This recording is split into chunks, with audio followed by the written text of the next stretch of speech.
Mengajarkan firman Tuhan secara terus-menerus adalah perintah Alkitabiah, terutama bagi orang tua untuk anak-anak mereka. Ini berarti menanamkan ajaran-ajaran Tuhan dalam kehidupan sehari-hari, tidak hanya pada waktu-waktu khusus seperti ibadah atau sekolah minggu, tetapi juga dalam percakapan sehari-hari, saat beraktivitas, dan sebelum tidur. Mengapa penting mengajarkan firman Tuhan secara terus-menerus? 1. Pembentukan karakter. Mengajarkan firman Tuhan secara berulang membantu membentuk karakter anak-anak sesuai dengan kehendak Tuhan. 2. Menanamkan nilai-nilai. Firman Tuhan memberikan pedoman hidup yang benar dan menolong anak-anak memahami prinsip-prinsip kebaikan dan kebenaran. 3. Memahami kehendak Tuhan. Dengan terus-menerus diajarkan, firman Tuhan membantu anak-anak memahami apa yang Tuhan inginkan dari mereka. 4. Menghadapi tantangan. Firman Tuhan memberikan kekuatan dan hikmat untuk menghadapi tantangan hidup.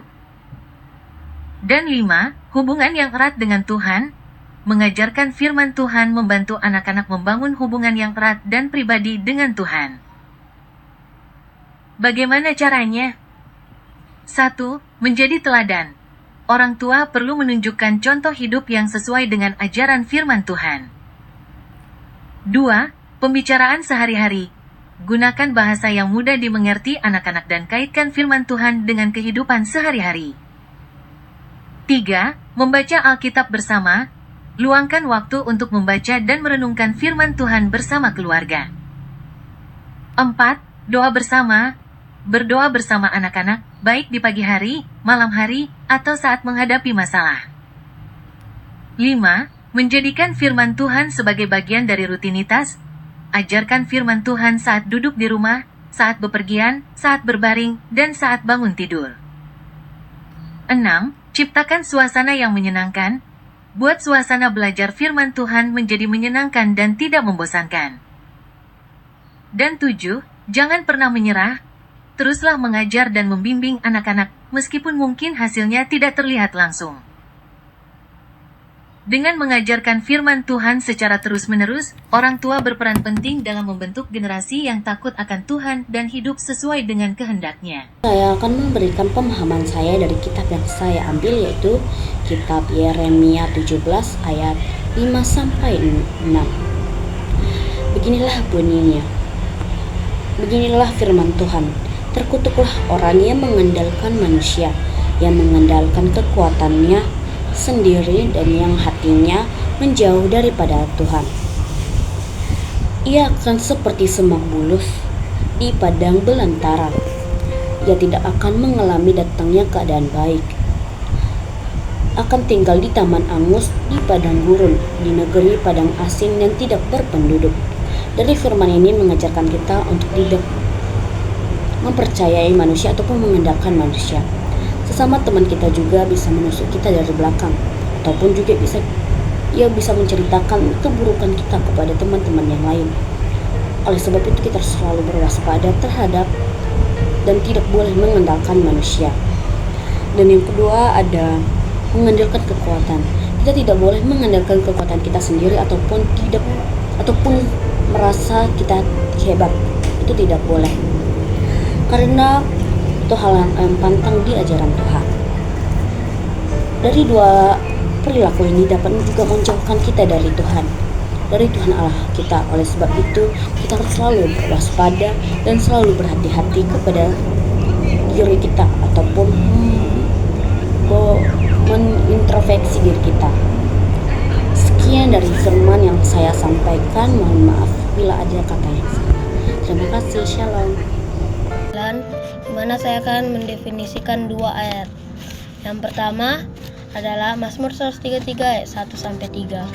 Hal yang bisa saya dapatkan atau kesimpulannya adalah di mana kita harus hidup rukun dan hidup tentram. Yang terutama adalah kita harus bisa menciptakan damai di lingkungan masyarakat, di lingkungan tempat tinggal, dan di lingkungan sekolah. Ayat yang kedua adalah Matius 22 ayat 38-39. Hal yang saya dapatkan adalah Yesus mengajarkan kita untuk saling mengasihi sesama dan tidak boleh membeda-bedakan sesama dengan diri kita. di mana jika kita tidak bisa mengasihi sama, kita juga tidak bisa mengasihi Tuhan Yesus. Makna dan kesimpulan dari Matius 22 ayat 37 sampai ke 39 dan Mazmur 133. Pertama-tama yaitu Matius 22 ayat 37 sampai 39 merupakan seruan untuk mengasihi Allah dan sesama dengan segenap hati, jiwa, dan akal budi. Maknanya, kasih kepada Allah dan sesama adalah dua sisi mata yang tidak dapat dipisahkan dalam kehidupan Kristen. Kesimpulannya adalah, yang pertama, kasih adalah inti dalam ajaran Kristen. Yang kedua, kasih tidak dapat dipisahkan. Yang ketiga, kasih itu nyata. Nah, yang kedua, Mazmur 133 yang menekankan keindahan dan kebaikan hidup dalam persatuan dan kesatuan, khususnya saudara-saudara yang seiman. Selanjutnya, maknanya persatuan sebagai sesuatu yang berharga, seperti embun yang menyegarkan, yang mendatangkan sukacita dan berkat. Terakhir, yaitu kesimpulan bahwa hidup di dalam persatuan dan kesatuan adalah hal yang baik dan indah. Sekian penyampaian dari saya. Firman Tuhan yang akan saya akan bawa pada hari ini adalah Hosea 4 ayat 6. Demikian bunyinya. Umatku binasa karena tidak mengenal Allah, karena engkaulah yang menolak pengenalan itu. Ayat ini menekankan bahwa kebinasaan umat Israel disebabkan oleh kurangnya pengetahuan tentang Allah dan penolakan mereka terhadap pengenalan akan Dia. Mereka lebih memilih mengikuti jalan-jalan dunia dan dosa daripada jalan Tuhan. Ayat ini menekankan bahwa pengetahuan tentang Allah adalah hal yang sangat penting. Ketika umat Kristen tidak mengenal Allah, mereka tidak memiliki dasar yang kuat untuk hidup benar dan cenderung mengikuti hawa nafsu dan keinginan duniawi. Bangsa Israel tidak hanya tidak mengenal Allah, tetapi mereka juga menolak pengenalan yang diberikan melalui para nabi dan firman-Nya. Mereka lebih suka mengikuti ajaran-ajaran palsu dan melakukan perbuatan dosa.